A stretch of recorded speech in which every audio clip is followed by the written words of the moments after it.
આપણા ખેતરો જે બંજર થાય એ મેં આપણા સીએમ સાહેબને પણ તમે બધા કદાચ આવ્યા છો, મેં લેખિત રજૂઆત આપી દીધી છે. સીએમ સાહેબે પણ કીધું છે કે તમે અહીંથી કમળ જીતાડીને મૂકો અને આ તમારા કામ પહેલા કામ જે પાણીનો નિકાલ છે એના માટે આપણે પ્રાયોરિટી આપી છે કે આપણા એના લીધે આપણા ખેતરો બગડે નહીં.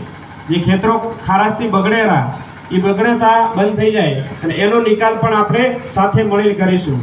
પહેલી પ્રાયોરિટી એની કરશું. આ રોડ પાકા તમારે અલ્પેશભાઈએ પણ ખાતરી અને મોવડી મંડળે ખાતરી આપી છે કે જેટલા 7 વર્ષથી આપણા જે કામો થયા એ 12 મહિનાની અંદર પૂરા કરવા છે.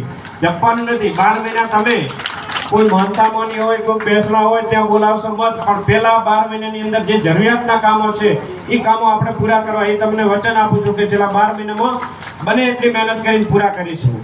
કે તમે સૌ ઉપર જો કેન્દ્રમાં સરકાર ભાજપની હોય, રાજ્યમાં ભાજપની હોય અને આપણી સરકાર ના હોય, એના કારણે આ કામો અટકી ગયા. છેલ્લા 7 વર્ષથી આપણા પ્રતિનિધિત્વ નથી, એના કારણે વિકાસના કામો અટક્યા છે. એટલે એ વિકાસના કામો આપણે